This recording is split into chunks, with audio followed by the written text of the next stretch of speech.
Welcome back. I'm Alfred Lambermont Weber, and today we have truly an extraordinary guest who's accompanied by 32 plus 4 other extraordinary guests, at least in spirit. Mr. Raymond Kosolanich. Did I get that correct?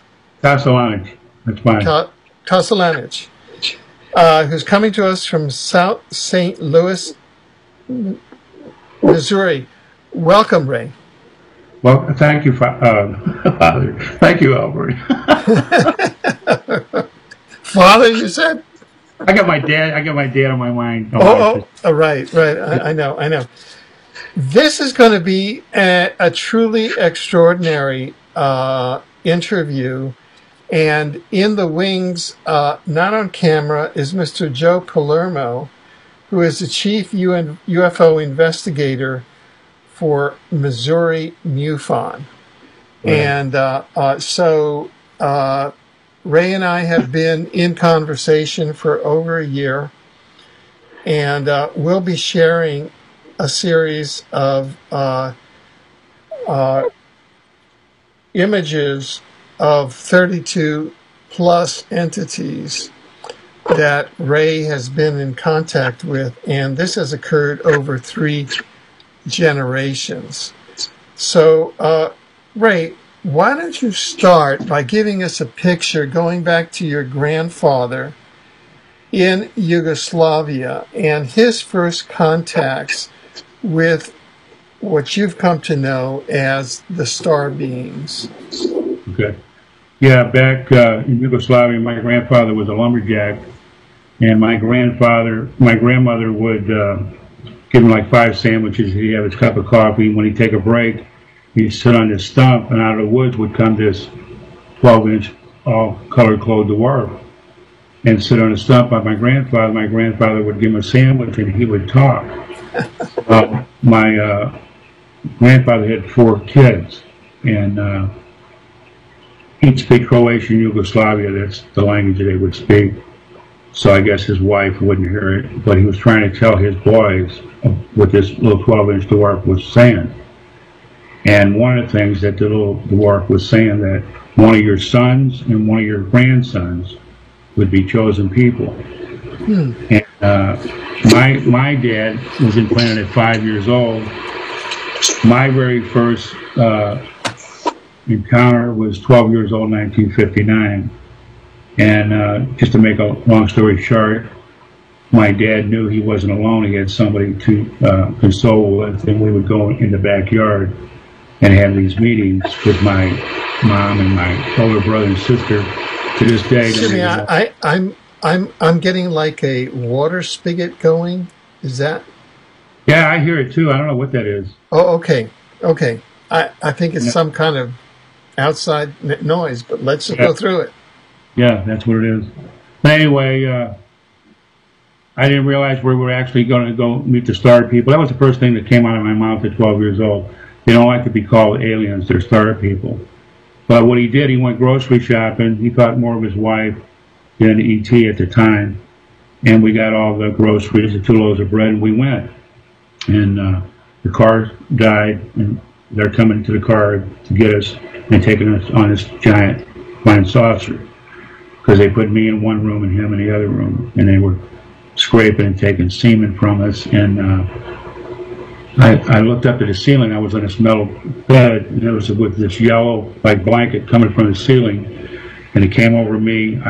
My head was showing in my feet, and I was trying to punch through it because I knew my dad was going through the same thing. I was 12 years old. I was real scared. But after they were done, they put us in this room. We had black and white TV back in the day. We didn't have color TV. And here come this color TV floating in the air in front of me and my dad. It showed Hitler, the wars, and our beautiful planet totally on fire. And I was only 12 years old, so my dad was asking him questions. Did we have war with you? Did the sun fall? You know, they're not saying nothing. And through this whole lifespan, because it's all up to me now, it was an education for us to figure out, as humans, what we needed to do. So As this went on, I met a total of 32 star people, 28 good, 4 bad. My dad, my late father, met half of them, but he didn't meet the ones I call my Fab Four. They're not the Beatles. They're the Serpo Greys in silver suits from the planet Serpo. They're the Nordiques. His wife's usually on the crap a lot. They've got blonde hair. They look just like us. And you could put a T-shirt and jeans on them, you wouldn't even know it. And but they're real friendly. They speak our language. They look just like us. The other ones is the elephant people. They're from the 13th and 14th dimension. Your people see their picture. And my very first encounter, I know it's going to be hard to believe, my little 3-inch humanoid buddies from the 5th and 7th dimension. What happened? 3 inches tall. 3 inches tall. I had them on my forearm, my hands. They floated in front of me. See, my name's Ray Raymond. They call me Raymond. My dad's first name was Rudy. They called him Ruda. But they're the neatest things you'd ever want to meet. They have the power to make some of the crop circles. It takes them about 7 to 10 seconds.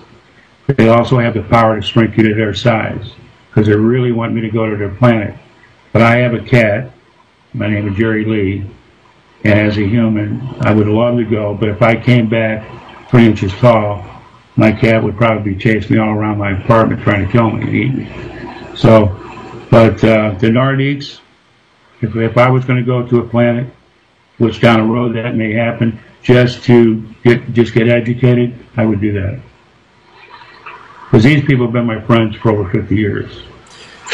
Right. Now, what's extraordinary is that at one point you made the decision to actually document them and to make a series of drawings, right, of your interactions or of them, right, and to document them for the world. Who helped you in this?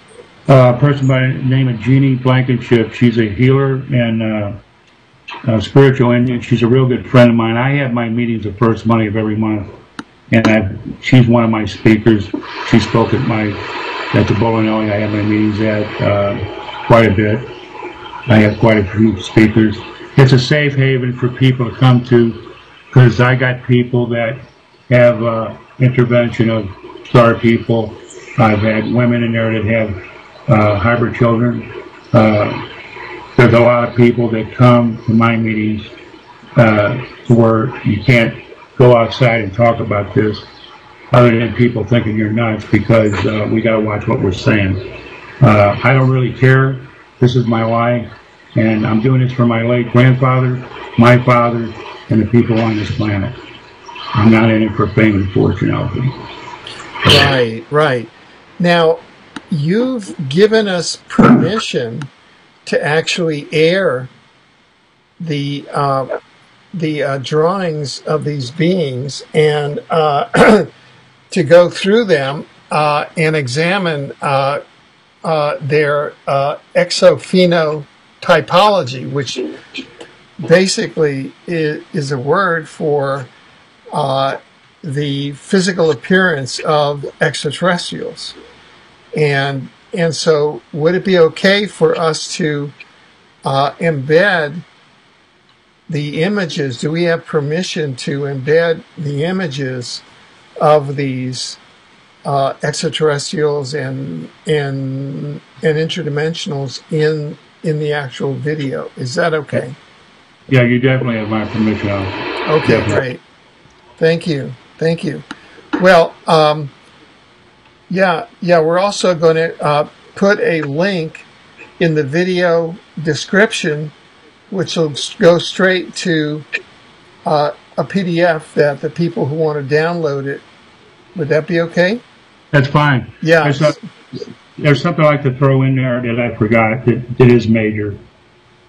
When we went to see our first meeting with Star People,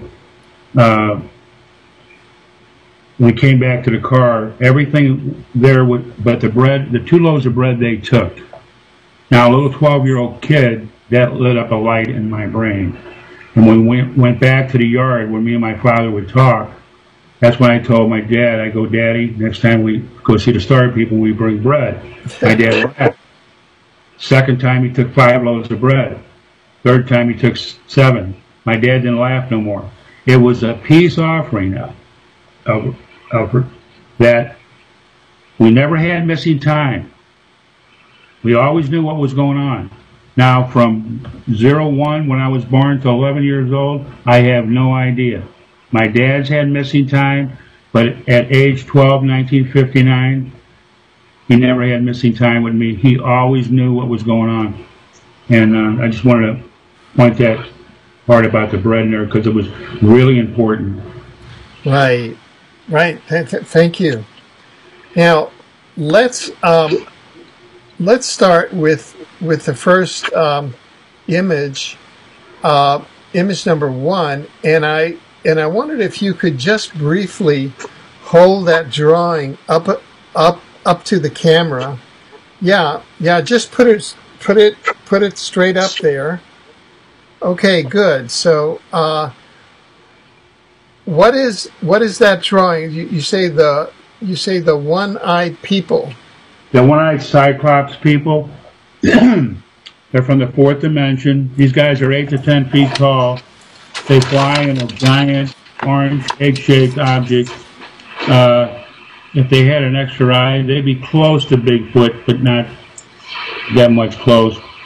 These people are really, really brilliant. And when me and my dad first met them, I was 12 years old at the time, but later on in the late 60s and 70s when I was a lot older, these are friends of mine. They were friends of my dad. We thought we bit the farm. We thought we weren't coming back. We thought these guys were going to tear us apart. But they talked telepathically, and they said, we are your friends. And they had information for us to take back.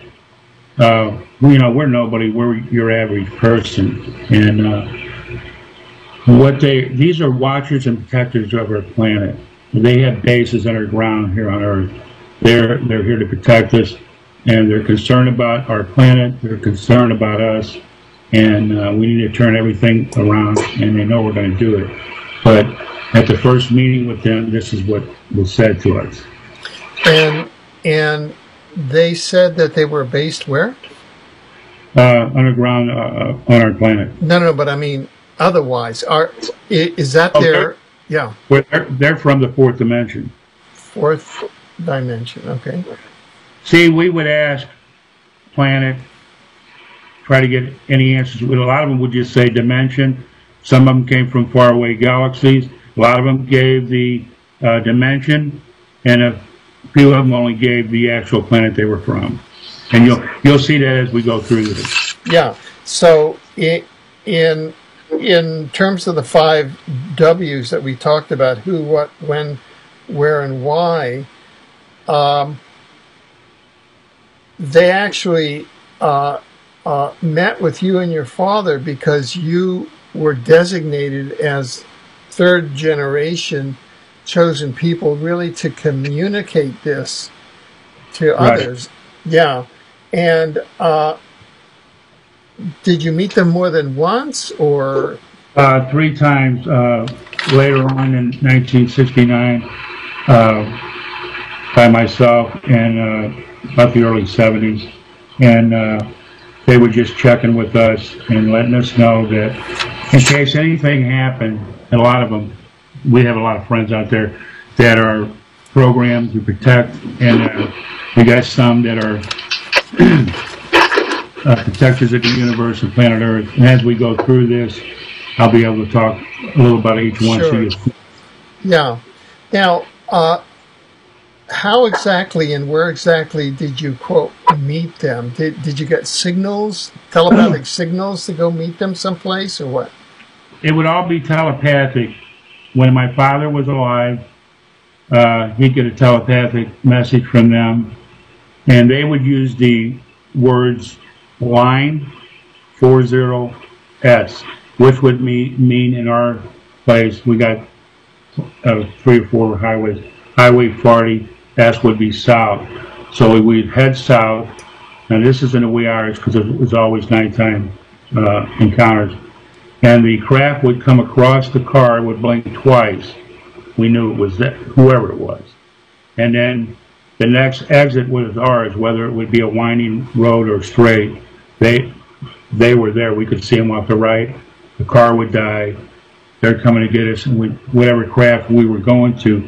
But a lot of times, through my late grandfather saying we were going to meet many, we didn't know, because some of the crafts that you'll see that Jeannie drew are weird-looking crafts. These are large, giant crafts, by the way. And it's the people we would meet that were, I guess, some kind of group meeting they had out there. Me and my dad used to laugh because we used to think the people with the word that we're called the bread man, because we were giving bread to everyone we met. And we didn't have any missing time, and it was a peace offering for us to come back because we met some hideous people, plus 4 bad people in here that you're going to see. Right, right. So just to ask you a question that really applies to, did you ever, in this meeting or others, were you ever intercepted by military or police or anything? No. The only time the military was ever in my life, and that was 2011. I spoke at Margie Kay. She's the assistant director of MUFON Kansas City, and Debbie Zingermeyer is the Missouri director of MUFON. She's also on the board of directors. She went with me and see, I have to get this information out because it's all me. But anyway, make a long story short, my little 3-inch guys in the Nordiques, wherever I go to speak, they follow. The people can't see them, but they want us to get this information out. And after everything was done, me and Debbie were getting tired, and I said, we gotta go. As we're going down Highway 70 to go home, there's a lot of farmland. There is a military base not too far from Kansas City there. But anyway, this big white light just lit up the whole farmland. And then about 5 minutes later, she's got this giant Jeep with this tarp. Something hit the top of her tarp and just swayed this Jeep. She almost lost control. And Debbie right away said, that was a bird. I can't say what I want to say, but I said, a freaking bird. Rodan. Now, when I got home, because I was trying to catch the last 45 minutes of Coast to Coast, well, like I said, my little guys call me Raymond. And I was laying down, and my TV's off, because they're real high-pitched, and they sound something like this. Raymond, Raymond, Raymond. So when I went to TV, there's usually 8, when I meet them anyway, 8 3-inch guys. They're letting me know that they were there, and that they saw me and heard me get the information out. And they would talk to me later, and then went off on TV. I went to lay down. That's when I heard these helicopters. I live on the 2nd floor, so when I went out, they shined their beam of lights on me. They went off real quick, and I could see U.S. Army. And they went in a single file. There was 5 of them, and took off. That was the only time the government's ever been in my life. They've never been at any of these secret meetings with the star people. Now, as far as anybody seeing them in the sky, or them, no, it was always a secluded, different place every time we meet them. None of them. Right, right. Okay, good. Are there any other remarks that you'd like to say about the one-eyed people? The other thing I want to say is they're all going to be here for the big day. For what now? The big day for visitation contact. But what your people have to understand, it will be an event that will cause this. Now, what exactly is the big day? The big day. Yeah. is the visitation contact. We as humans, it's our time to evolve. We're going to go from third dimensional to fourth dimensional. We're going to go from a carbon to a crystal liquid. As far as us humans, we're used to date and time down here. They're used to an event for any major thing to happen from them. They don't just intervene on us. What I get from my Fab 4, the only thing I can say to you and your audience is the major year of what happens there. I don't know, but it's a major year for us. It's 2017. As much as I've been in this for over 50 years, that's the date myself that I look for possible visitation contact. The thing that was told to me by my Fab 4 is, when that happens, it won't be for a day. They're going to be here. They're going to be working with us. We're going to be learning new technologies. And when all that's said and done, when that does happen, then many will come. And they will be the good ones. And what I want your people to understand out there, we have good and bad here. There's good and bad out there. But the good outweigh the bad. There's a Galactic Federation Union with 300 other worlds in it. Tolik, you know about Tolik. He's got the Andromeda Council with 12 planets. They can't wait for visitation. And but it's going to take an event to cause this. And when they do come in our atmosphere, they want everybody on this planet to see these crafts. Now, when you say event, what kind of event? From what I understand, it could be an asteroid. If it is this asteroid that they're talking about, it's not going to hit the planet. It's going to go by Mars, our planet, and this would cause magnetic earthquakes. What I'm waiting to see is unbelievable changes, not our earthquakes, mudslides, typical things that we see down here as humans. This would be unbelievable changes that I know we're getting real close to contact visitation. The other thing I want to say in there, this craft that is contact visitation, it goes to all the worlds, okay? There's 5,000 crew on this craft, 30 different races, and they're going to be accompanied by the Procedians. They're in 2 giant flying saucers the size of cities to just kind of make sure nothing happens. We've had reptilians running the show down here for many years, and they've had the beacon so low and our frequency so low. We use like 14% of our brain, so they were kind of running the show. But these Procedians, what I found out, I never met these good vegetarian reptilians. They helped them, but they knew the weakness of the Hydra and Draco reptilians that you'll meet in these drawings. They had bases down here with the Orion Greys, and I think it was January, February 2011. They shot a sonic blast. It wasn't like the way they would really do it, where, you know, be like Star Wars, it would be even worse. And what they killed a lot of the reptilians and Orion Greys in the bases, but it caused a 5.0 earthquake. What they were concerned about, that they may have killed some of the humans, and there's only 250 reptilians left on this planet. And like I was saying, the people I meet I meet my Fab 4 every 2 months for vital information, and you know, it's our time as humans to evolve, and they want to make sure that we go through this smooth without any interruptions. From what I got from them, this was supposed to happen 368 years ago. So that would have, so that would have been like in the 1600s. Oh yeah, one thing I want to stress to your people and to you, Alfred, is I'm just a messenger.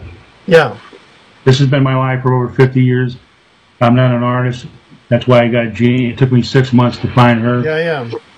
These people what I find very interesting is that, for example, UFO and ET researcher Mary Rodwell in Australia, she researches the young children who go up on the craft at night and then are back down during the day, and they're all converging on the year 2017 as well.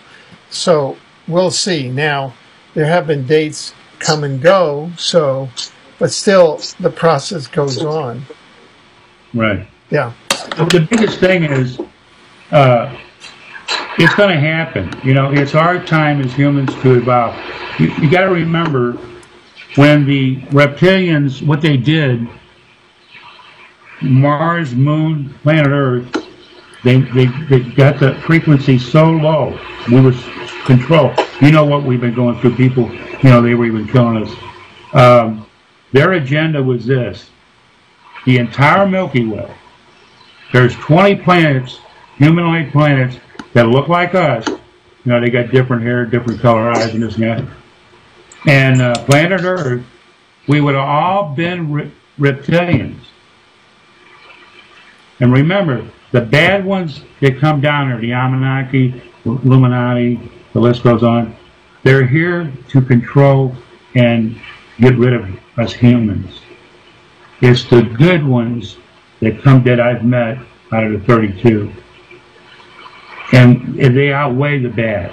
Right. They're going to make sure that us humans, go through this. It's our time to evolve. We're going to change from a carbon to a liquid. Just think of this, Alfred. You're going to appear to look 30, 35 years old. The women are going to appear to look 20, 25 years old. You're going to be tall, slimmer. No, you're going to be a crystal liquid.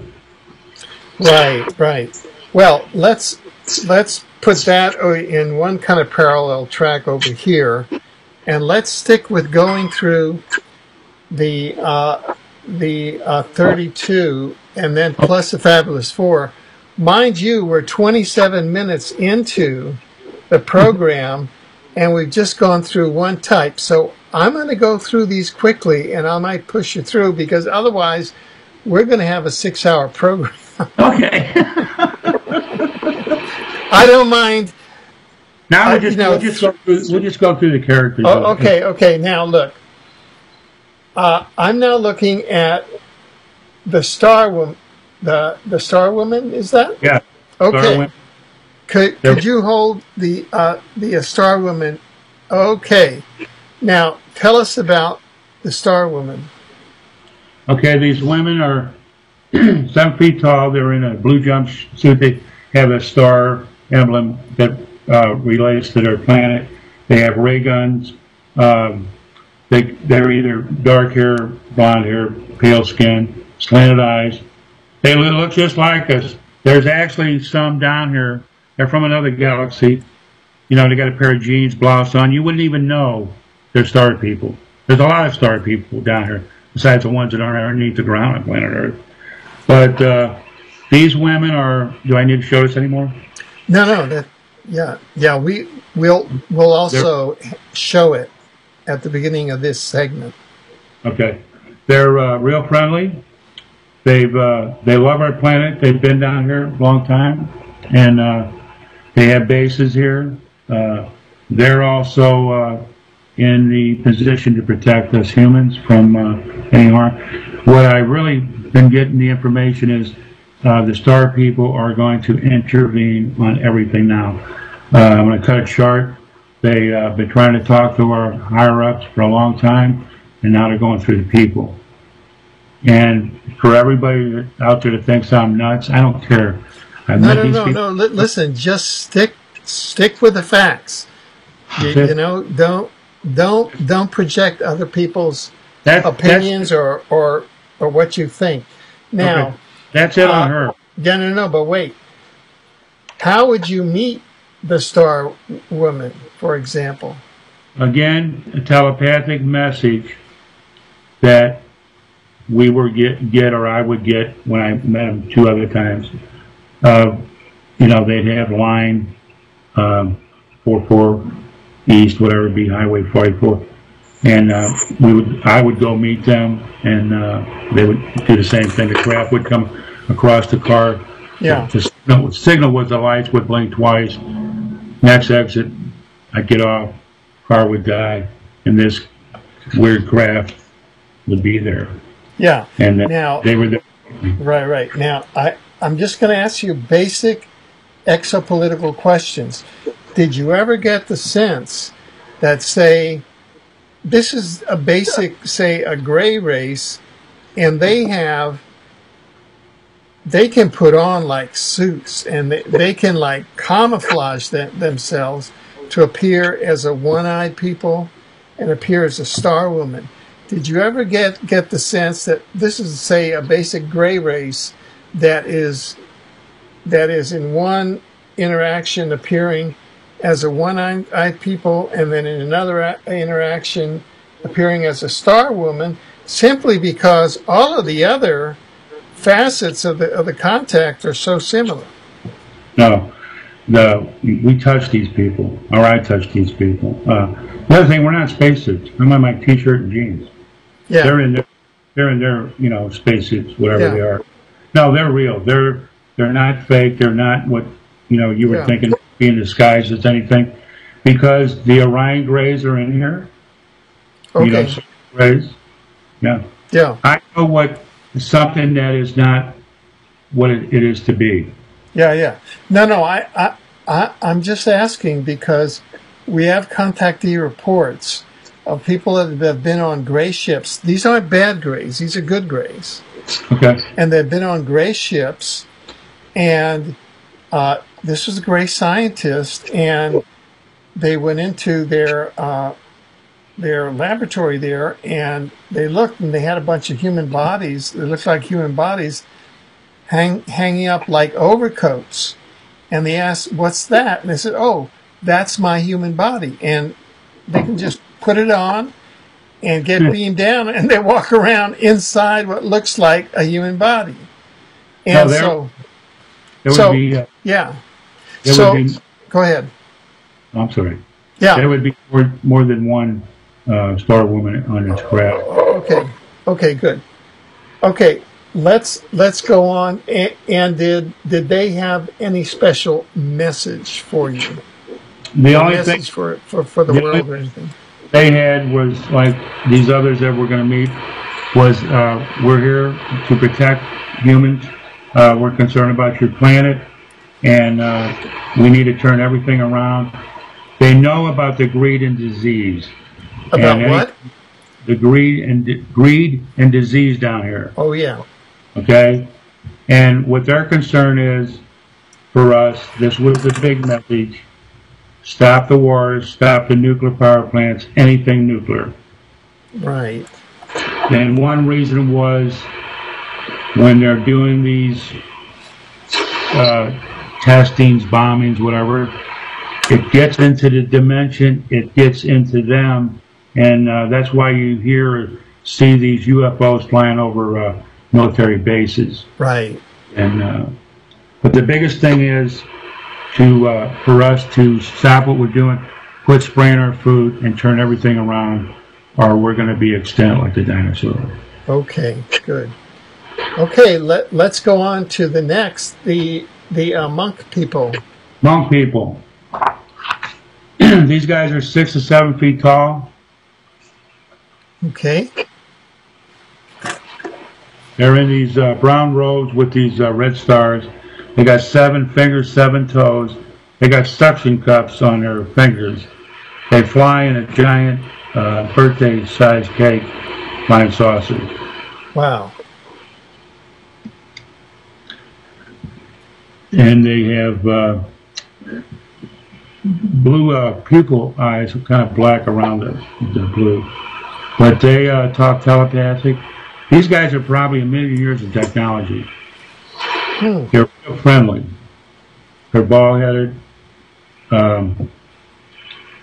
my dad met, my late father met these people. I met them 2 other times. You know, it's always the summertime. You know, it's never been in the wintertime. But it's the same information as we go through this, other than the bad ones. I'll bring out what the good ones. These people got bases down here. They're going to be ready to intervene when the time comes for when all this does, especially visitation. You know, I'm just giving this year 2017, so we just got to wait and see what happens. Now, did they say where they're from? These guys are from another dimension. They didn't give their planet. A lot of them wouldn't give, you know, oh, I'm sorry. Correct. The monk people, they're from the 15th dimension. 15th dimension. 15th. Okay. What I was getting at is there's a lot of people that wouldn't give their dimension. Right. And kind of saying the same thing as the other good ones were saying. And then they're telepathic, would be the same way. I've had them come on my TV. My TV's off. And there'll be like a green mist around the inside of the TV with them on it, talking telepathically. When I go in my car, my radio will be off. They'll come on my radio. But it'd be the information of going on one of the highways, whatever direction to meet, and same thing, the craft would blink the lights twice. These are different crafts. They're not the same crafts. They're never in the same location for the meeting. The meetings are never in the same location. I've been all over Missouri. I know. But they picked the right spot. Oh, one thing I would tell you is when the car stops, so let's say it's 8 o'clock, we're just playing a game here, it's 8 o'clock in the evening. Yeah. When I'm done, I'll look for a quick trip or a bank that has a clock, so it will let me know how long I was on that craft. And I got you. I put all my stuff down in my notebook. Right, right. Okay, let's, okay, so now we're looking at the Blue Warriors. So Right. if you could bring that up and just, the Blue Warriors. Are these names that you gave them or that they give themselves? They give to me. Okay. Or my late father. And what can you tell us about them? These guys are already down underneath. They have bases underneath planet Earth. They're programmed to protect us and defend us whenever the time comes. These guys are from the 8th dimension. They fly in a square with all red light craft, a beautiful lit up craft at night. It's real huge. They got 4 fingers. These guys are real husky built. They're 8 to 10 feet tall. They talk telepathically. They're real friendly, and it's kind of the same message, like I've been saying to your audience and to you. That, you know, each one that, whatever this dwarf said to my late grandfather, we were going to get visited by many, and my dad met half of them. I met a total of 32, 28 good, 4 bad. Right. And I never could draw. Thank God I met Jeannie. It took me 6 months, and she drew them down to what I have this video image. I never forgot what these people, because these people were so friendly. Now, when you say you have this video image, did you video them? Is that what you did? Of what they look like in my mind. Oh, in your mind. Mm-hmm. Okay. Yeah. I never forgot them. Okay. Okay, good. You want to go to the next one? Yeah, sure. These are the spiritual blue women. Wow. Look at that. Amazing. You got that?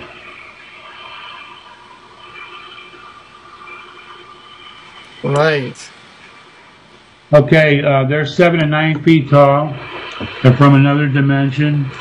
They love our planet. These people can float off the ground.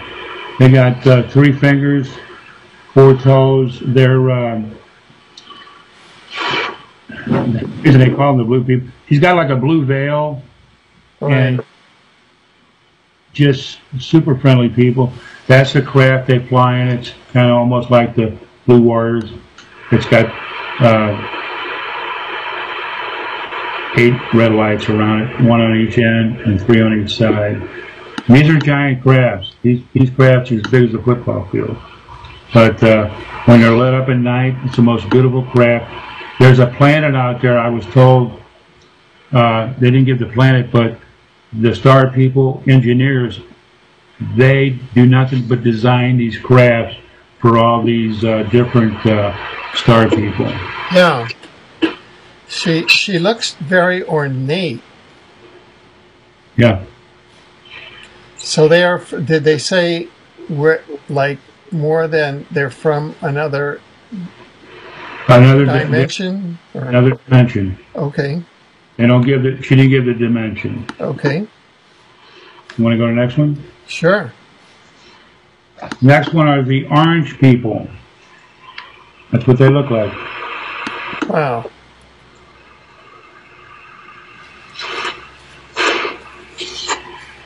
Okay? Yeah.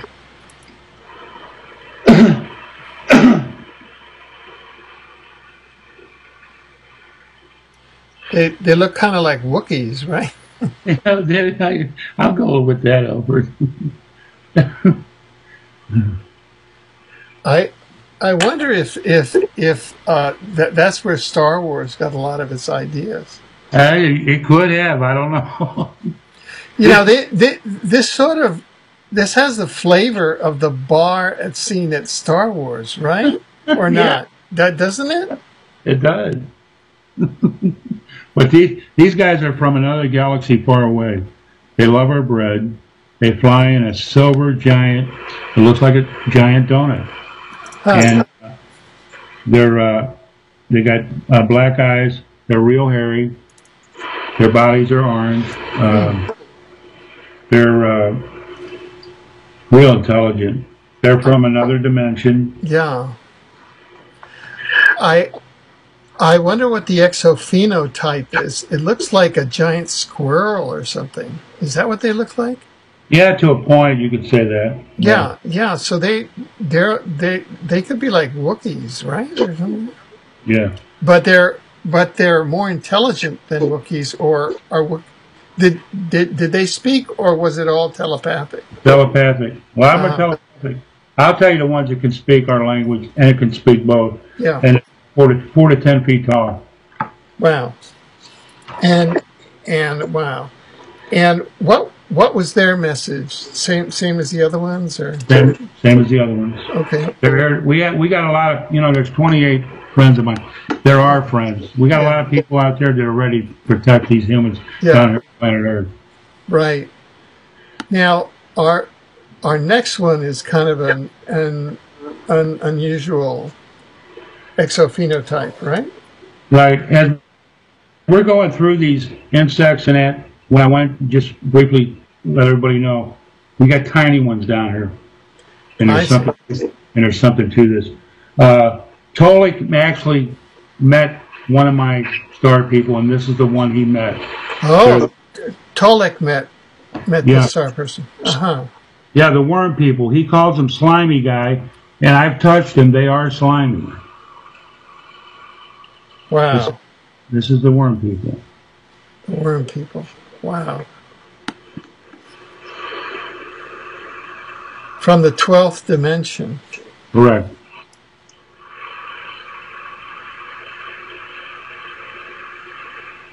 Huh.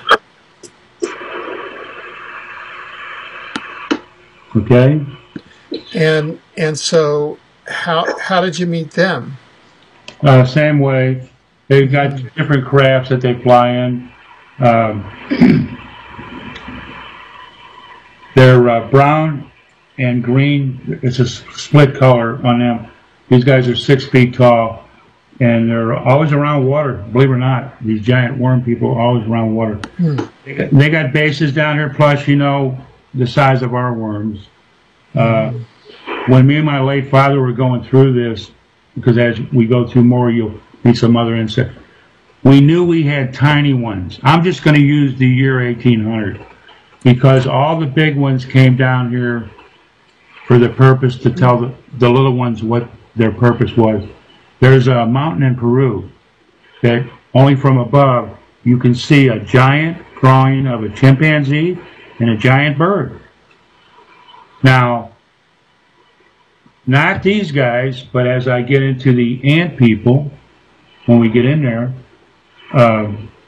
what was said about a giant bee, friendly giant bee from another planet, 6 to 8 feet tall, and a giant grasshopper, 6 feet tall, that these exist. Well, after what me and my late father seen here, because there's more of them, it just blew our mind because we knew Right.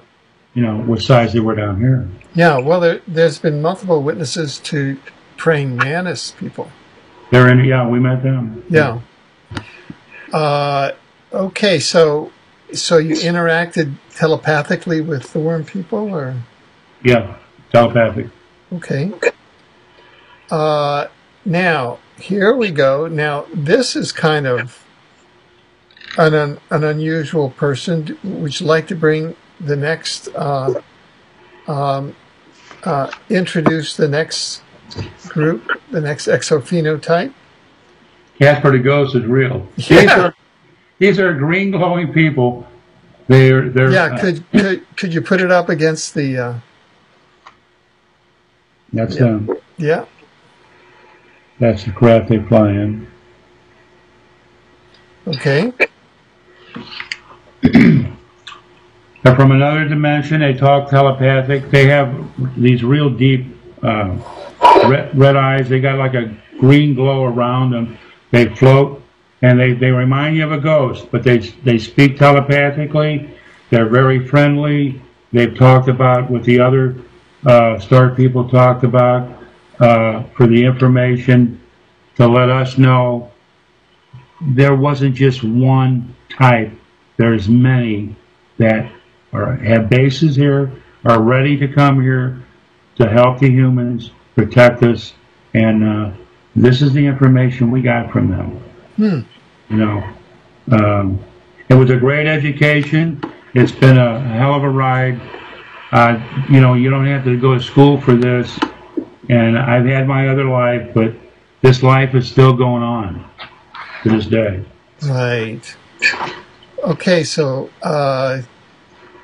so you still believe that each of these exophenotypes is a genuine exophenotype. It's not like one basic species that's putting on these different costumes, kind of. Correct. The only ones and that's the 4 bad ones, which you'll see that can do what you're talking about. Yeah. Okay, good. Okay, so now we'll go on to this next being, which is, the snake people. Snake people. They don't look like snakes. They have a snake emblem on their suit. But this is what their race is called. Do they have, well, they actually look more like humans. Yeah. They're, because when you think of snake people, you think of a reptilian. Yeah, that was the first thing. Did they say where they were from? Or? These guys are 6 feet tall. They got 3 fingers. They're pale in skin. They're from another dimension. And they got purple eyes. And they have like a little goatee on their chin. There's an antenna that's actually built into that snake-like cap thing that they wear with the antenna. These guys speak telepathically. They don't really, they're not considered bad. They don't really have our best interest. But they came with that kind of message. It was different than the other ones that we've come up with to this point. What is their message? their message is we're destroying ourselves, and in a way we're going. It's not too long that we're going to kill ourselves. What we're doing, and they love this planet. I can see why everybody comes to this planet, because I got to see it coming in. It's the most beautiful planet you ever seen. So they're not particularly concerned about the human race. No. Yeah. Okay. The next ones are the ones that you said. These are the praying mantis. Right. Now, these guys treated my dad bad. They really? Yeah, they pushed my dad. I kicked one in the shin and ran behind my dad. Now, I've heard that they're supposed to be loving, spiritual. There has to be an east and a west, Alfred. But these praying mantis, excuse me, were bad. They got 3 fingers, 3 toes, huge black eye. They're hideous looking. And remember, we got tiny praying mantis that are green down here. Yeah. So there's another example there. Right. What was their message? Their message, they were kind of, that's why I considered them bad, what they did. They were like with the reptilians. The reptilians, they wanted to take over this planet, right. Humanity. And that's kind of where they were coming from. They took the bread. They didn't take us away, never to be seen. But they were there for information. Yeah. But it wasn't the greatest information that we wanted to hear. And we knew now there was good and bad out there. But as we went through this, in my case, 28 good, 4 bad, that's pretty good percentage. Yeah. I don't know how are really out there, but we got 28 star people that care about this planet, care about us, and are going to make sure that we go through this smooth. And everybody's going to meet these people when the big day comes. Okay. And the next ones, these are the reptilians. Okay. These reptilians are from the planet Hydra and Draco. So these are the carnivores. These are the guys you're talking about, the ship shaker. They can make themselves look like you. They can make themselves look like anything. They actually stuck their hand all the way through my dad. They can walk right through you. They can walk through walls. These guys do nothing but to put the fear of God in you. And when you look at them red, hideous eyes, this is what's been controlling our planet for a long time. Mm-hmm. Did you meet with them? Oh yeah, met one of them. They've got these 2 different size crabs. They didn't do anything bad to us. They talked telepathically, and they were saying how they were going to take over our planet. There's a lot of them down here. We've been controlling you for a long time. They weren't given anything good, but we found out, and as time went by, I learned a lot about the reptilians, the Orion Greys, the praying mantis, and these guys that have be coming up in silver suits. Them are the 4 bad ones. Right. The Orion Greys don't have the big black eyes. Mm-hmm. You go to the next one? Or? Yeah, sure. Okay, I got a little guy. I don't know if you got a cat. Oh, yeah. Oscar the cat. These are the cat people. 9 to 12 feet tall. Yeah. Yes, they are. That's their craft. They talk telepathically. Okay? And they're from the 9th dimension. 9th dimension. And that's the craft that they fly in. And, they're going to be here. They have bases down here. Now, I've actually seen a photograph of a cat person, a feline being, intelligent feline being, that was taken at Iseti, James Gilliland, at the Iseti Ranch off of Mount Adams, Washington. Okay. It's a beautiful photograph. Okay. So I've seen photographs of these beings. They're brown or blue in color? The photograph that I saw was more brown. Okay. Want to go to the next one? Yeah. Okay, these, there's no name for these, but they wouldn't even give us their name. These are monster-looking people. These people look like they broke out of prison, but they're really got a hideous face. They're really friendly, believe it or not. So these are good guys. These are good guys, believe it or not. And they're from the 10th dimension. Correct.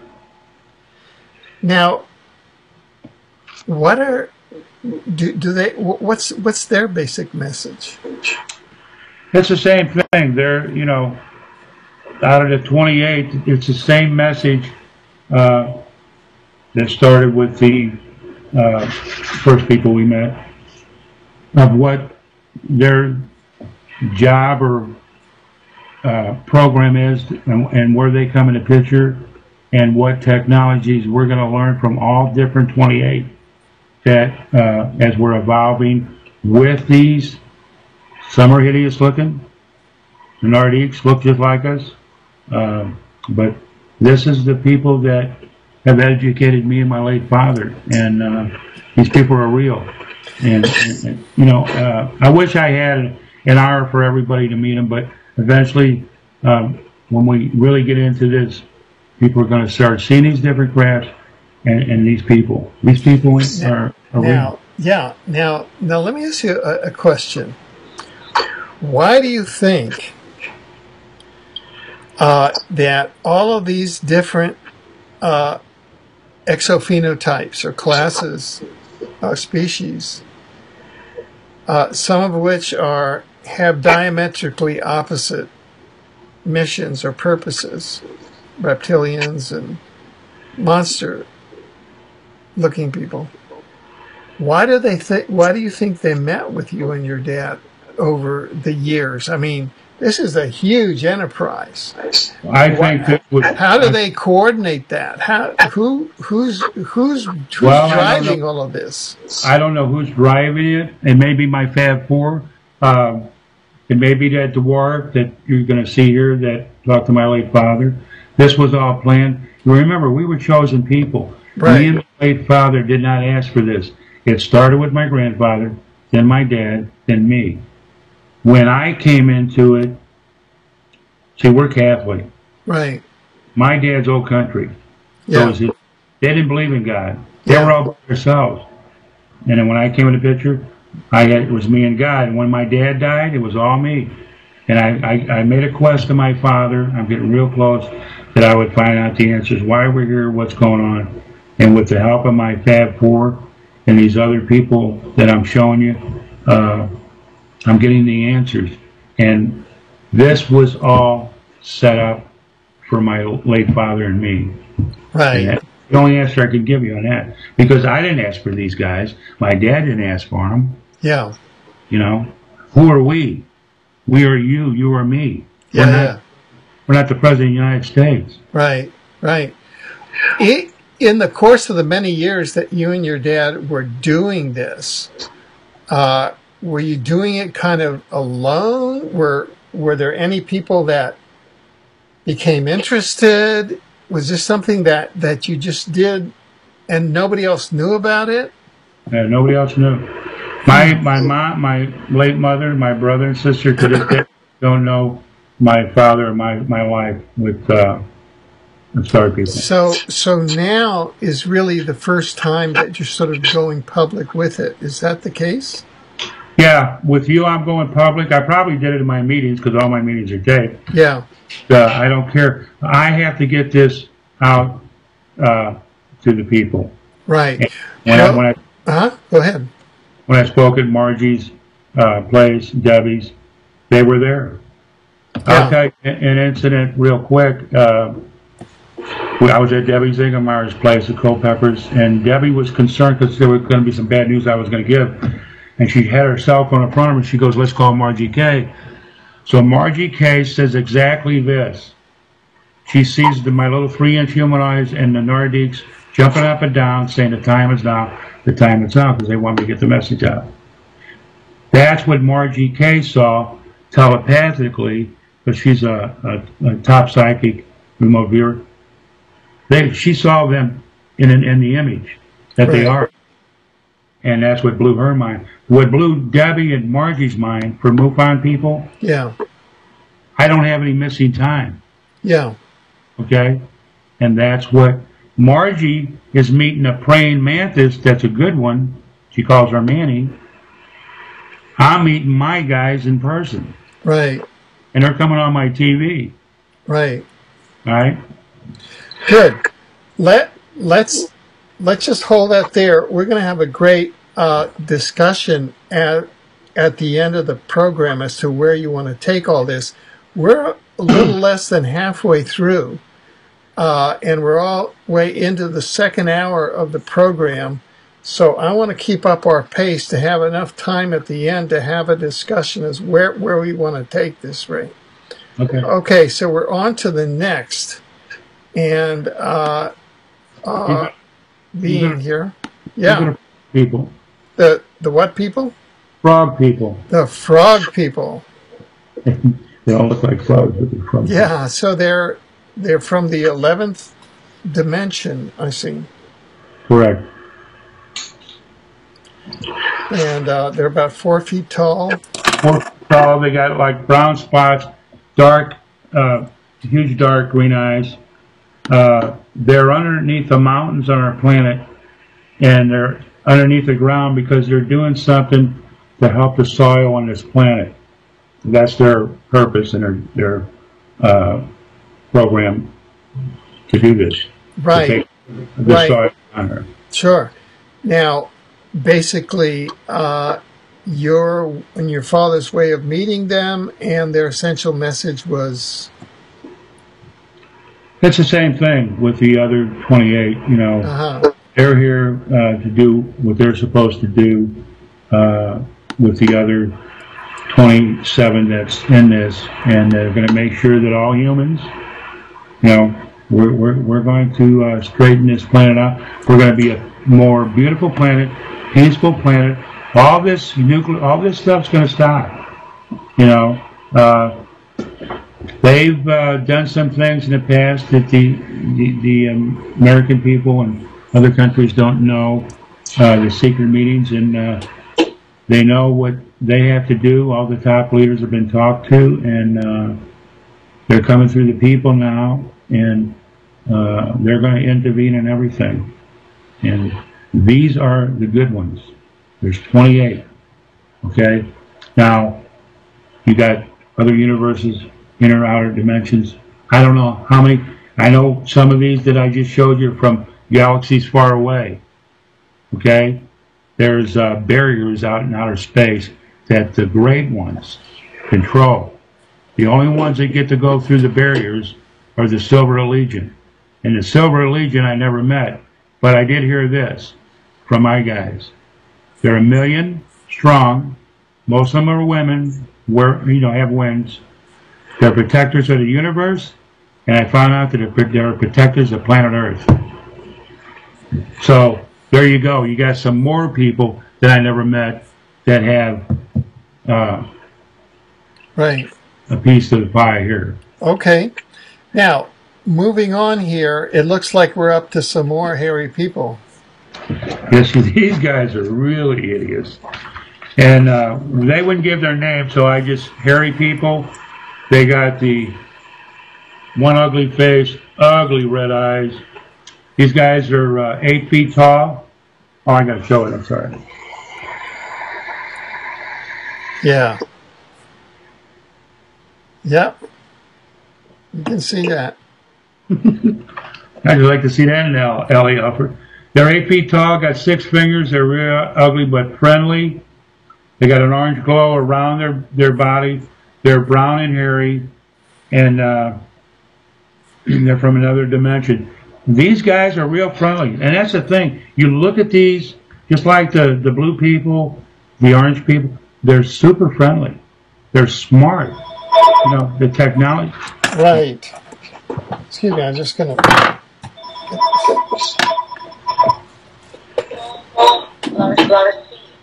Hey, Joe.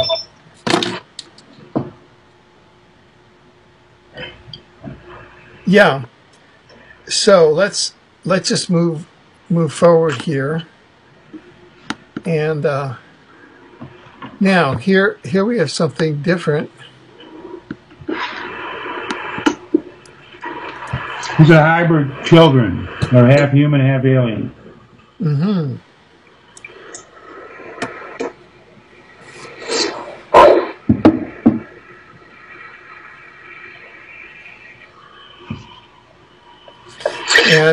And they came down from the ships? Yes. They got they're hybrids, half, like I said, half human, half alien. Their eyes cannot blink. Their eyes are real large. The females look a lot like our females and us, and they got small bodies, black eyes. Others are blue. And what message did they have? Their program. There's 6 million of these hybrids, from what I get from my Fab 4, that are programmed to come down here for us, not to do anything wrong, in case anything major happens. You know, you got the blue war. These people know what they're supposed to do, and they're here to protect us. Even though these, they're 4 to 6 feet tall. Now, you know yourself, I've retired from General Motors, and these cars, they come out with the name hybrid. Yeah. I know where they got the word from. I got women in my meeting room that have hybrid children. They know it's theirs. They want to keep them, but the star people, these would be the bad ones, would say you can't have her or him, but if you ever want to see them, we'll always let you touch them, whatever. But they know they're kids, and it's the way they how they do the pregnancy is way completely different than us humans. Nordiques are like that. They'll stand up and hold their hands up high. This is what the Nordiques would tell me. And it's all thought. They're real spiritual people. And this blue ball light appears, and when it disappears, there's a baby boy or a baby girl. And they have sex like we have, but they don't have the child come out of their woman like our one. It was really interesting. It was an education, like I said. We would pick up. That's what I wanted to say real quick about the Circle Grays when we were on this craft. I was 12 years old. We saw these fiber optic cables or wires around a craft with these real vines, because these guys are vegetarians. And we're sitting in these weird colored seats, and there's handprints like this for one to do something with the craft. But here's this Circle Gray sitting down. He takes this vine, he sticks it in the side of his hand. That's when I nudge my dad. And I go, Dad, he's feeding himself. It's just little things we would pick up. That's all I wanted to say on that. Wow. Amazing. Unreal. Chlorophyll. Okay, yeah, moving on here. This is something out of a costume ball here. The Roman, these are the biblical people, the Egyptian people. Wow. These people speak our language and can talk telepathic. They have long noses, all these colored clothes. This is a husband and wife, but there's many that were on this craft. They're from a galaxy far away.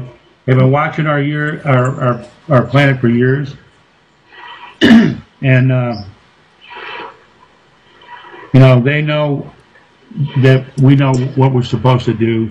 You know, I have to get this information out, which I'm doing, and to turn everything around. I say this in my meetings because all my meetings are taped, so people can go and watch and even see more. But nobody ever got to see what they look like, So I got one hell of an artist, and because I can't draw, and now I finally am getting this out to what they look like.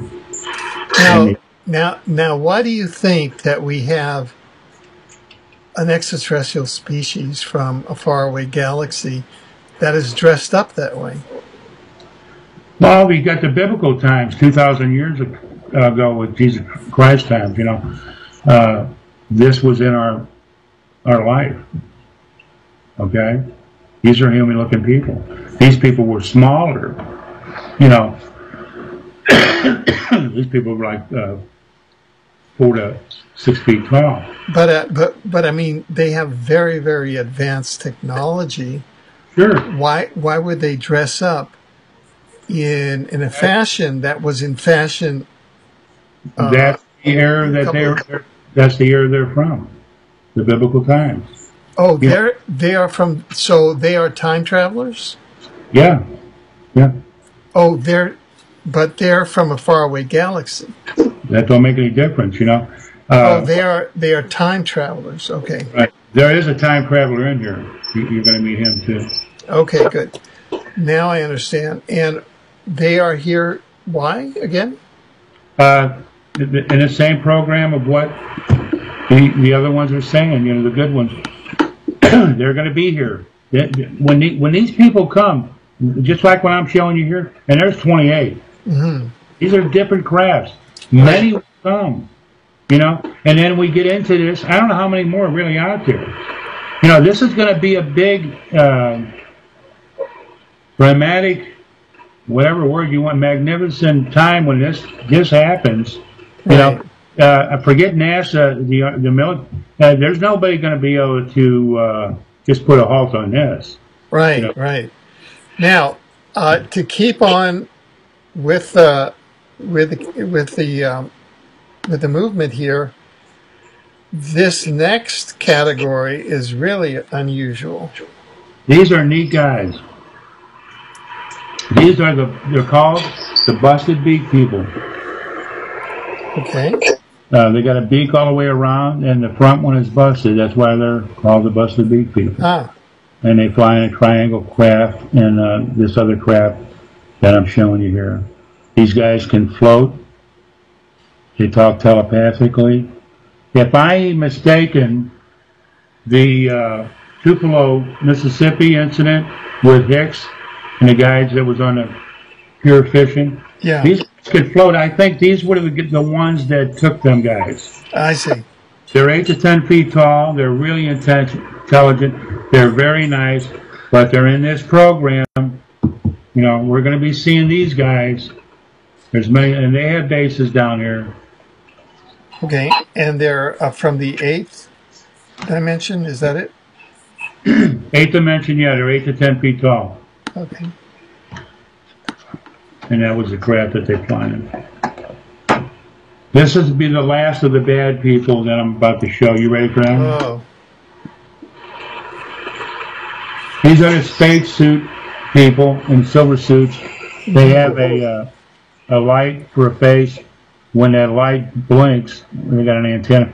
They talk telepathically. I see.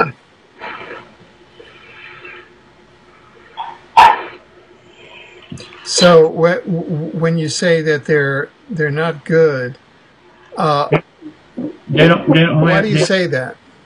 They don't have our best interest. I see. And they told us that. Mm-hmm.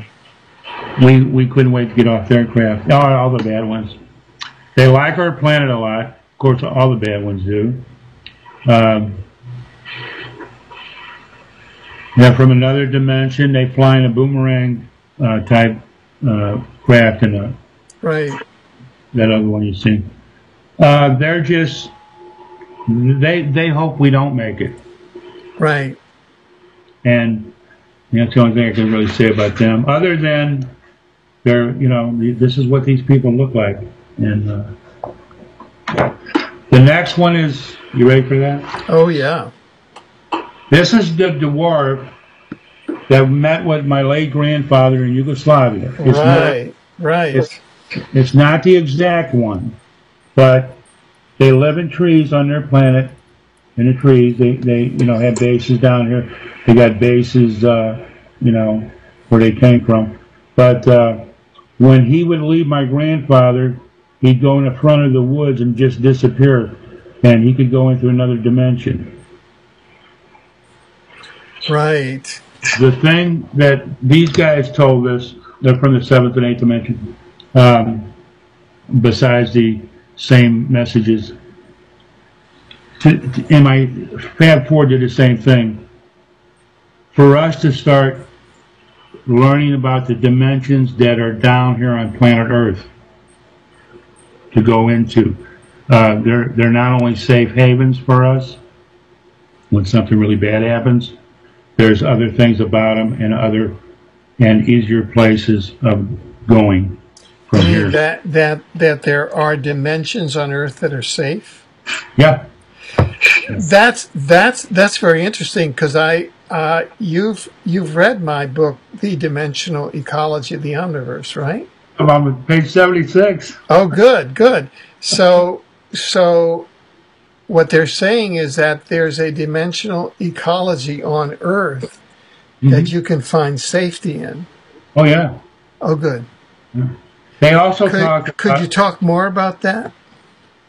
Well, it's for us to understand where they're at, what is there, and they even talked about, even my guys, that if anything really happened, like in Armageddon, I'm just saying this, they would come, there would be 2 safe haven dimensions on the left and the right that we would see to go into, and they would come and take us off of this planet if something chaotic did happen here and bring us back.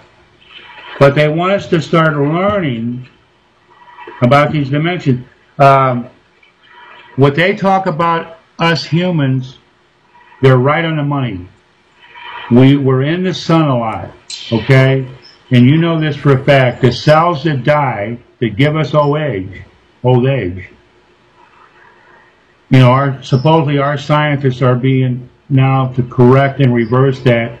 That will be our immortality. Because the immortality of this little guy, he's 1,200 years old.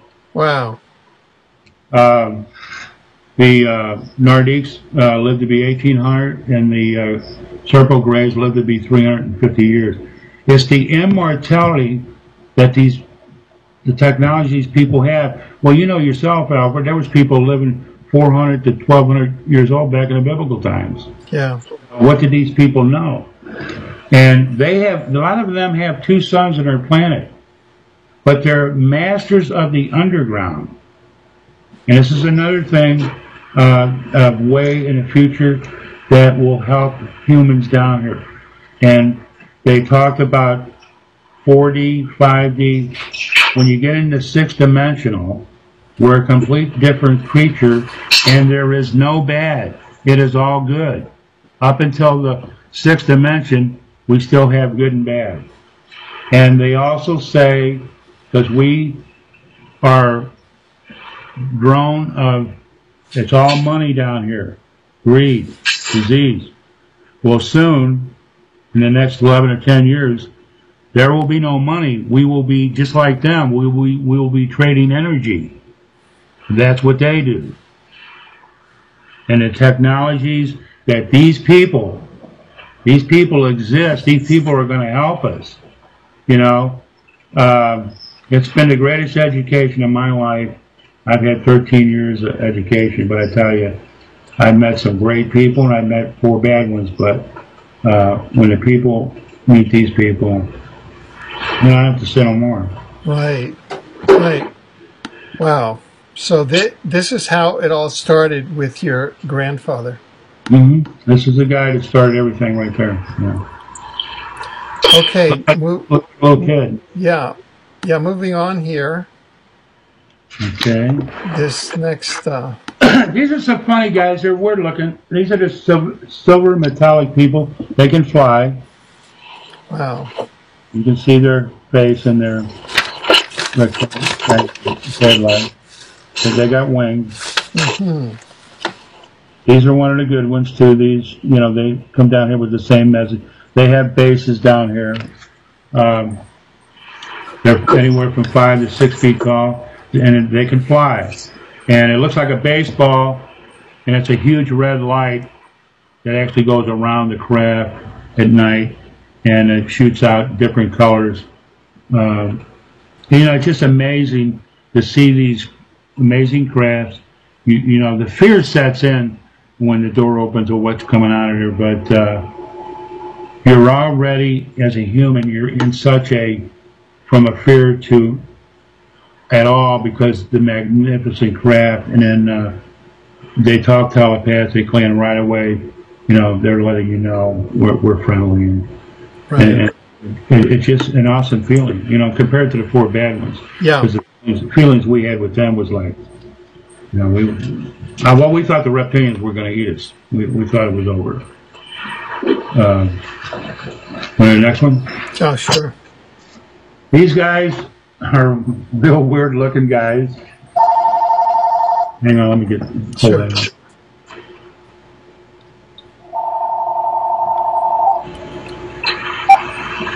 Okay. Got that? Yep. Now these guys... You call them the star people with black pants and an X vest. They have a hood and a cape. They have a ray gun and that rifle looking over his shoulder with some kind of a laser weapon. Huh. These guys are from another dimension. They are protectors of the universe, and believe it or not, protectors of planet Earth. Huh. There's a lot of these people have interest down here that have been here even before us. But, it's our time to evolve. I get the same message from them. I mean, my dad did too. And,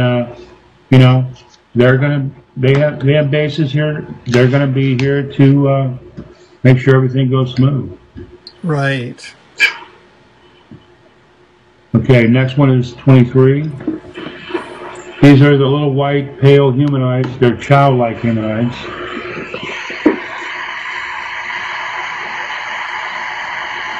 Yeah. You get that now? They almost look like hybrids. Yeah. I would say between that and a child type, of course they're a lot older than what, they look that young, and even these hybrids. Yeah. They have these blue cape. They're from a planet far away. This huge diamond-shaped craft is really neat at night. That's what they fly in.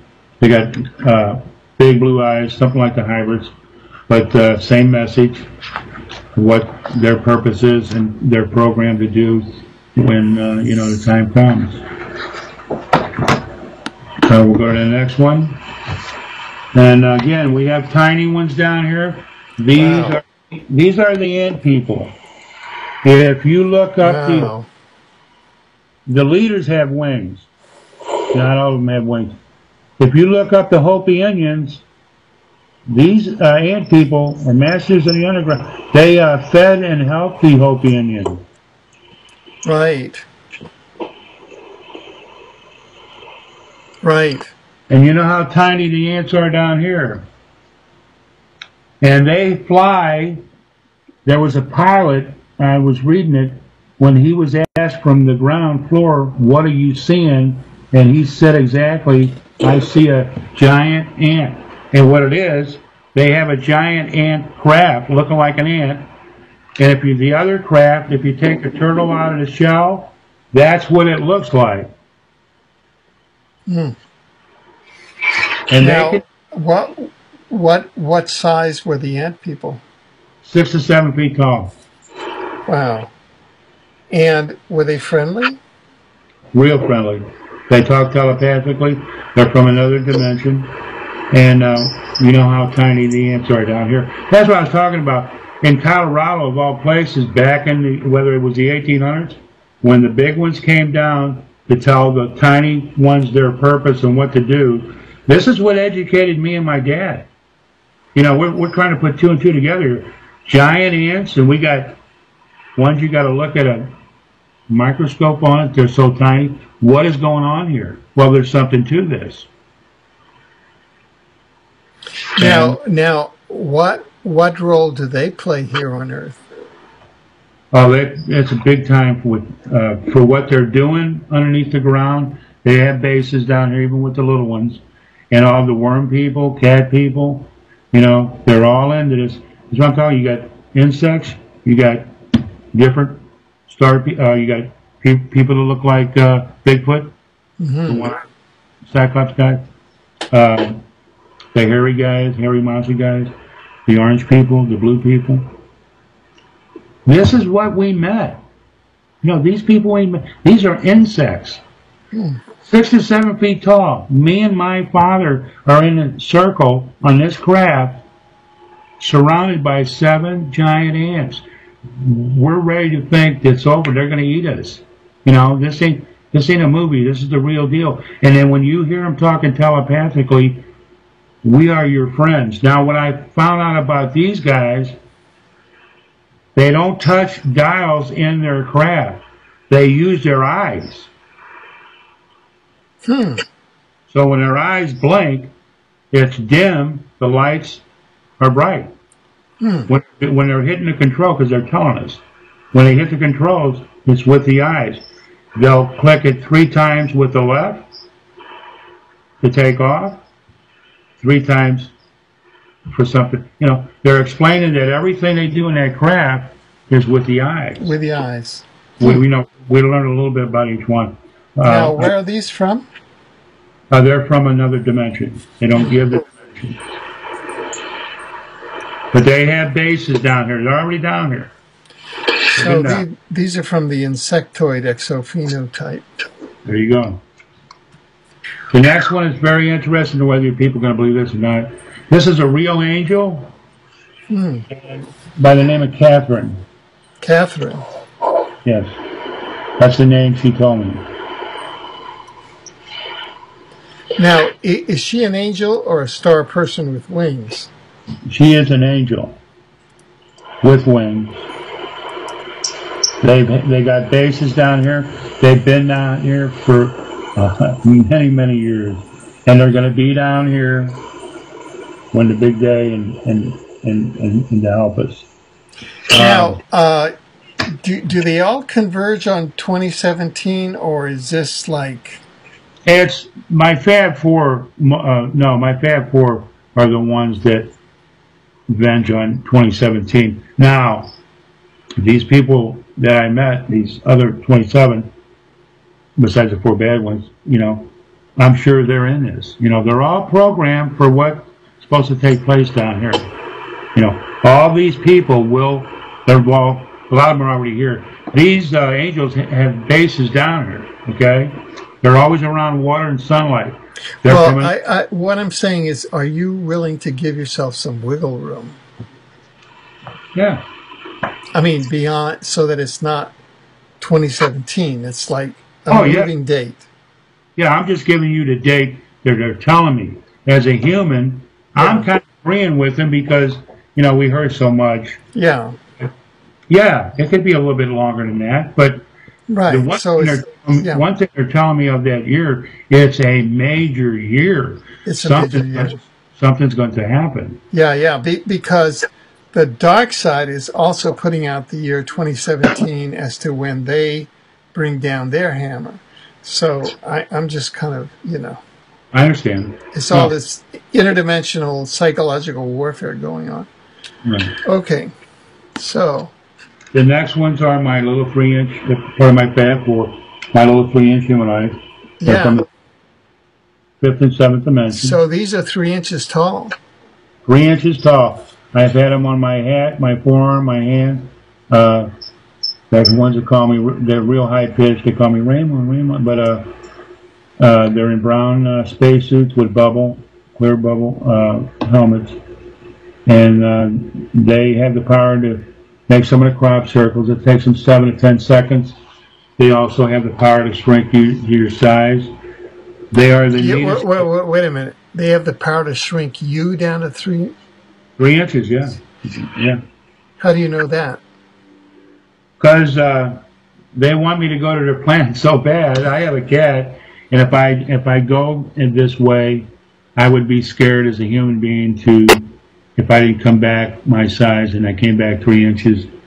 Jerry Lee would chase me all over the house, and he'd probably eat me. So that the cat. Yeah, that kind of just set that off. Matter of fact, the very first sighting, it's a little bit bigger than a basketball, was metallic. That's the object.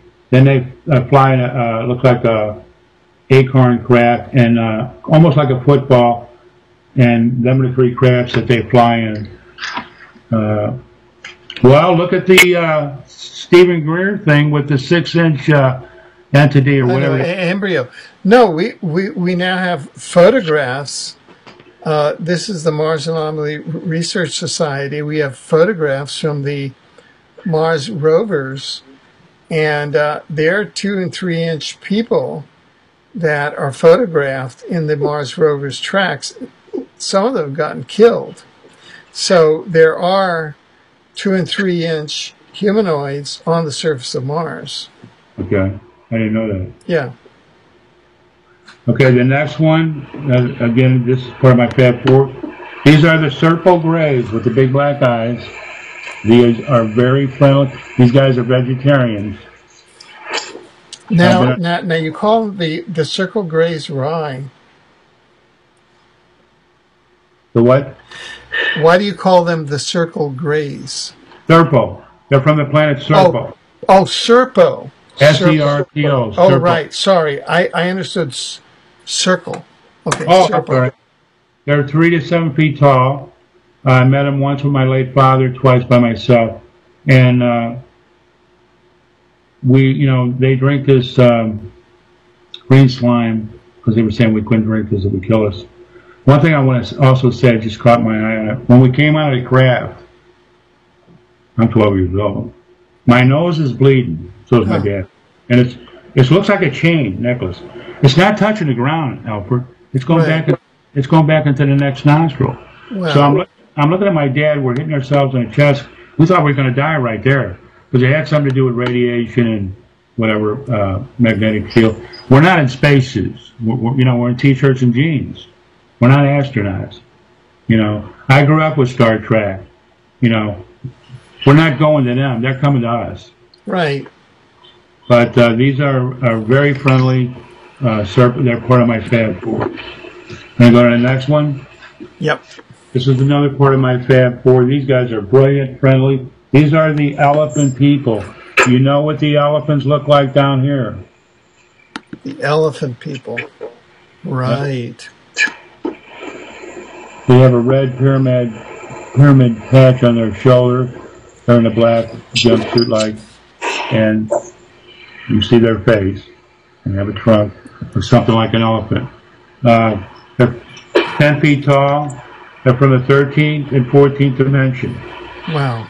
Special friends of mine. They're part of my Fab 4.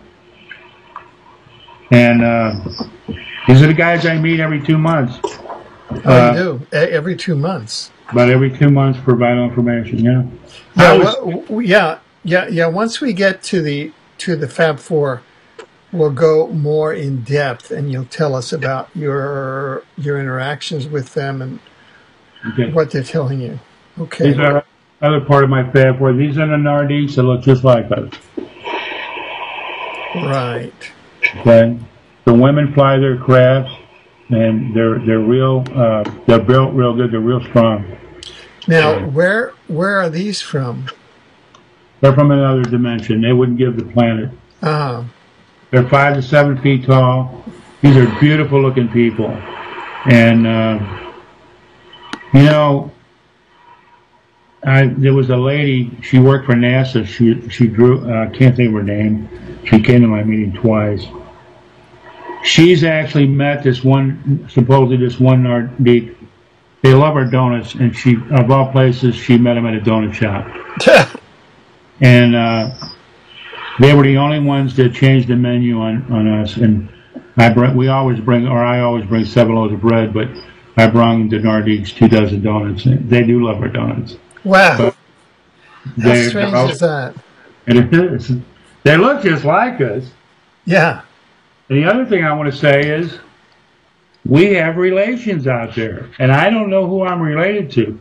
Some of my people are related to the Pleiadians, some to the Greys, but, you know, we're going to find out a lot of things that were hidden from us. I see. So here's another bad person. This is the Orion Greys. This is number 30. Well, I got two more. Yeah. They don't have the big black eyes. They work with the Hydra and Draco reptilians. And, now, what can you tell us about them? They're the fourth bad ones. They have no interest. They are probably what you were talking about, looking to be different at times than what you saw them there. And the bad ones can do all this. The 28 that I met are real. I've touched these people, even the ant people. Right. I mean, these ant people are not, oh, they're real. And the 31st one, believe it or not, is a time traveler from the year 2035. His name is Neil. Huh. The only thing I can tell you about this guy, he's friendly, is somehow they fly in a black triangle craft, messed up, and they need body parts, and that's the reason they're coming here. Wait, could you say that again? You've got a time traveler named Neil from 2035. They're messed up. I don't know what DNA, whatever, but they need body parts. This is what I got from him. Oh. Is he a time traveler from 2035? Yes. Earth? Yes. Oh. That's what he said. I don't know. I mean, again, I don't know about that, you know. And the last one, and this one freaked me out because of this movie, Cowboys and Aliens. That's why. These are the seahorse people. We got tiny ones in the ocean. They're from the 23rd planet. 23rd planet. They're. You mean the 23rd planet around the sun, or what? They're 40 to 50,000 light years from planet Earth. Oh, I see. Their planet was dying. They fly in a dragonfly craft. Hmm. They're 2 to 10 feet tall. They got legs too. Wow. But they actually can float off the ground. The one I met was brown. But when I watched the movie Cowboys and Aliens, what blew my mind, there's a dragonfly craft in that movie. Where did they get that? Now, I was supposed to see him again, but like I said, his planet was dying, and he said he would get back. He never did, so I don't know what happened. But he did say they were 40 to 50,000 light years from planet Earth. Wow. And that's all 32. Wow. Now, let's go to your fabulous four. All right. And you'll tell us what each of those are, and you'll give us the whole who, what, when, where, and why on those. You got everything there, Al? You got it all? Yeah, you know, all of a sudden, I don't know. Yeah, why don't you put it up there? Okay? Yeah, okay? Yeah. Okay, what's in this room is my Fab Four. That's the Nardiques, the Serpo Greys, the Elephant People, my little 3-inch human again. This is a giant red, sometimes it looks like a pyramid, and this room is where we meet. And where is that room? It's in the craft. They're either in the craft. Yeah, they're either in a giant brown or white cigar-shaped object or a giant flying saucer. And every 2 months, you know, I would meet them. There's dials on this table, and it's a crystal, pointy crystal, and a crystal vase that the Nardique would stick that crystal into. And when he did that, that back wall would turn into like a drive-in theater. He would show me past, present, and future videos. Wow. Well, she showed me one. I'll never forget it. We have the Gateway Arch here and the Mississippi River downtown. And it was daylight. And he was showing me future video. It showed that the arch falling, the Mississippi rising and flooding the downtown area. The streets were sinking. This is broad daylight. I saw an ambulance and a fire truck. The buildings were falling. People were jumping. People were getting killed. Now, when this video was over, the Nardik looked at me. He called me Raymond too. He says, Raymond, he goes, this is going to happen, but we will intervene. Oh. So, how long ago was that meeting, would you say? That one was about a year ago. Oh, so was that soon? Yeah. Because they show past and present. And like when they showed me my late father, Hitler, the wars, and planet Earth, the education was this. Hitler, bad person, wars, stop the wars. Beautiful planet totally on fire. Did somebody press the button and it was nuclear, you know? And that's what we had to learn. And the learning was to go back to the people, which is now is stop the wars, stop the nuclear power plants, stop anything nuclear. Look at what happened in Chernobyl and Fukushima. It's an example of what the star people have been telling our top people for years. You're destroying this beautiful planet. Right. There's people down here, Albert, you know this for a fact. They're playing God with our lives. And all we have to do is turn everything around. And that's what they know we're doing.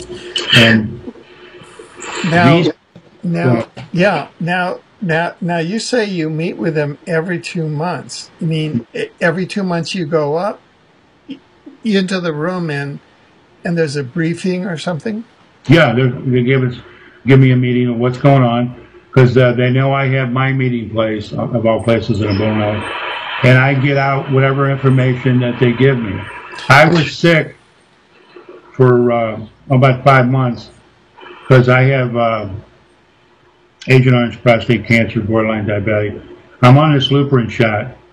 I used to get it every 3 months. It's every 6 months. It's real potent. This is what keeps me alive.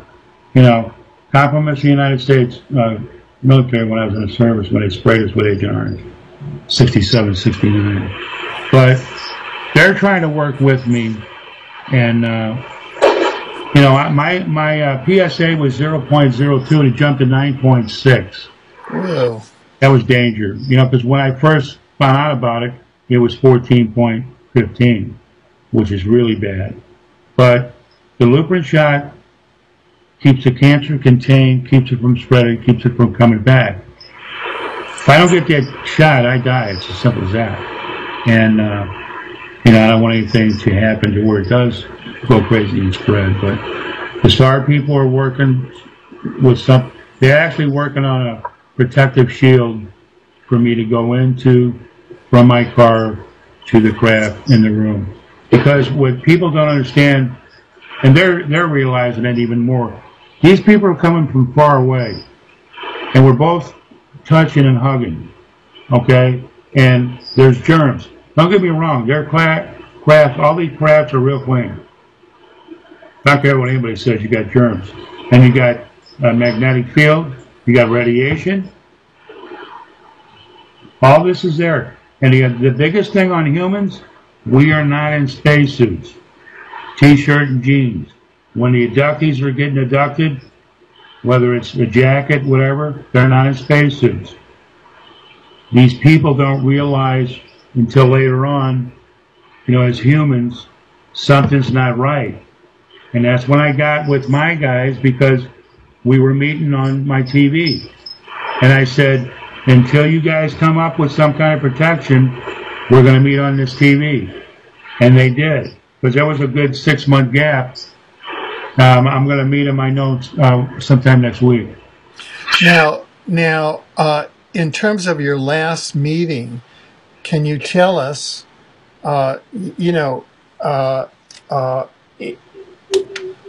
insofar as you can, what you talked about, and what information you can share with us.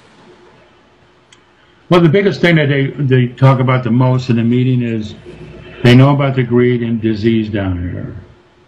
They know who's been running the show down there. You know, the reptilians. But all that's going to change. And that's why, you know, these 28 good people I met, I showed you the 4 bad. I don't know how many more is really out there. But these people are ready. And the Fab Four, you can kind of say they have they're higher beings than some of these. And they run the show. And these other ones that I just showed you, you know, are programmed and ready when the process that we go through from 3rd to 4th dimension, not just then, but to even help us now as we go through this, to change everything, turn everything around. Because if we don't, planet Earth will be here. We keep going on the path that we're going, spraying everything. And you know, back in my time, and I'm sure you were there, Alfred, we didn't spray them tomatoes. You know, now we're spraying things that in a 20-year period, it's killing us. Right, right. Now, you say that when you go there, then you have meetings in which you download some of the information. Mm-hmm. And can people access these meetings? Do they have to come to them physically, or do you put them online someplace, or what? The only thing Joe and Edna, the guy with UFOHub.net, yeah, was a friend of mine, and Joe is DMS.com. They tape all my meetings live, okay? Now, when them meetings are done, whatever's said when I'm speaking, what the messages my guys are saying, unless it's a speaker I got, that'll be on there. Whatever the information is. Yeah. They can go to the past shows. Okay? Now, where can people access these online? UFOHub.net. UFOHub.net. .net. Right now, they would see I did a live story that's probably got about 1,800 views on it. I just did, because he's got all update equipment, UFOHub.net, my live story over, part 1, with part 2, what I just did with you. Yeah. That's all ready. And when that goes up, they'll go to UFOHub.net. They'll see that. Right now, they can just see my, it's about a year, I guess, or whatever, the old life story, and my previous past meetings. Yeah, yeah. So that if people wanted to follow the meetings, the downloads that you get in meetings, they can go there and then watch each meeting. Yeah, they can watch it live, but if they miss it, yeah, they're taped, and they can always watch it later on. Yeah, I see. And, you know, the date and times of the meetings announced, or Central Time is 7 Central till 9:30 p.m. I have the meeting actually till 11 o'clock, but yeah, okay. It's 7 to 9. And what dates are these on? Or it's always the first Monday of the month. Okay. If they want to see a great meeting, you're going to be there September 1st. Oh, right. I am the guest. Well, I mean, I feel very humbled coming in with my little, offering there. Hey, it's a pleasure and honor. I mean, I am just a human from Earth. You understand that? You're a great human. You're a smart human. And I'll tell you, you outdid yourself, because this book, a lot of people are getting your book too, because everybody should read it. You get it on Amazon. It's $12 and a penny. It's $16. Yeah. No, and if you want it in Kindle, we got it down to the price of a latte at Starbucks. So I mean, people who do Kindles. So tell me, so So what are the Fab Four saying? I mean, are we going to make it? We're not going to make it? I mean, what's going down? As far as I know, and I believe in these guys. These guys have been friends of mine for over 50 years. We're going to make it, and they're going to make sure we make it. And these people, I'm blessed. My late father, I'm blessed to have two great parents. My mother was never in this, but they gave me great morals to be a giver and to stand tall when something's wrong. And, I'm a fighter. But to have these gray star people from other dimensions, planet Earth or whatever, backing us up and being my friends, my late father, where it started with my late grandfather, we were chosen people. When I say this, there's two of us, me and my dad. There's millions on this planet. But there's a lot of people on this planet that don't know what's going on. And, there was things taken away from us. We're going to find out these answers. The American people are not stupid. And, I'm a messenger, and I will continue to do this for my late grandfather and my dad to get the answers, and for all my idols that are past, Ellen Hynek, Adamski, Kelo, you, Stanton Freeman. You guys are my idols. Wow. And, I got to thank Lisa M. Harrison from Sydney, Australia, because she opened the doors for me to, you're such a great friend now. And then you opened the doors for me for Tolik. Oh, yeah. And, so, Alfred, you're just such a great friend, and it's a pleasure and honor to know you. Oh, thank you. Likewise. Well, tell me, how can people who A, want to contact you, and B, you've already said that UFOhub.net is the best way for them to access. If somebody really wants to, I can give them my email. Yeah, sure. Are you ready? Yeah. It's Kossee, Kossee. Kossee. Baby, B-A-B-Y, 47 at gmail.com. Oh, good. And you will just send me that, and we'll put that in the video so that people will have it so that they can contact you. Here you go. Good. Finally, given the three generations of your grandfather, yourself, your father, and now yourself, that have carried on this tradition, this responsibility, and this tradition, are there any words or thoughts that you'd like to leave our viewing audience with? The only thing I would say is all this is real. None of this is phony, and this has been my life, and I'm doing it for two great people that ain't here no more. I'm going to find out the answers. I'm getting real close, and my Fab Four, they're working, and they're going to help me, and they're going to help us. And the technologies that these people that will be helping us humans, this world's going to turn around. It's going to be peaceful. It's going to be more beautiful. And it's going to take time, but we're going to have outside help like never before. I'm just a messenger, and I will get this out in my meetings, or, like with you, Alfred, or someone. It's going to get out there.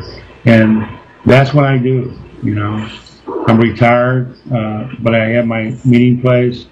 And I got some great people: Joe Palermo, UFO investigator, MUFON; Debbie Zingermeyer, Missouri director, MUFON; on a board of directors, Margie Kay, assistant director of Kansas City. These people interviewed me, and what they're amazed with, I don't know if I'm the only one or my late father, didn't have any missing time because we got a lot of people that are inductees. We always knew what was said. And the people that I showed you here, the bad ones, the ones that talk telepathic, the ones that speak our language, you know, the good ones, these are real people. Everybody has these 28 friends, even though they're my 28 friends, my late father. They're people on planet Earth's friends too. Even my Fab Four, you know, these people are given, you know, vital information. They don't have to say nothing. They don't have to meet with me anymore. That's one thing it was about 5 months ago, face to face, because the Nordiques and the elephant people kind of run the show. I looked them straight up. Are you guys done with me? And their answer was, Raymond, you're the one. So it tells me that these people will be in my life for the rest of my life. Very good. Very good. Well, we certainly want to thank you for taking the time to come here today. We want to thank you and your father and your grandfather for carrying out this great legacy, and you for being honest and in integrity, for completing and carrying out this mission with tremendous dedication, and of course to your artist for carrying that out, and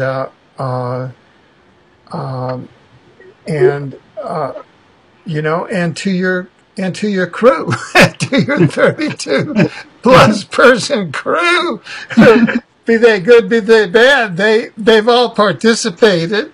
Yeah. I mean, you know, and so it's just an amazing phenomenon, and I'm sure that I know that I'm thinking more and more about it. It just causes one to think a great deal about it, and I just want to thank you for allowing us to create this document that we'll put on the internet and share with even more people. And yeah. No problem, Alfred. Anytime, anything for you, know, I'd be there for you. So yeah. Well, we want to say that we want to thank you, and we look forward to your coming on again as events develop in this area. Okay, no problem. I'll be there. I'll talk to you later. Be good. Good enough. Take care.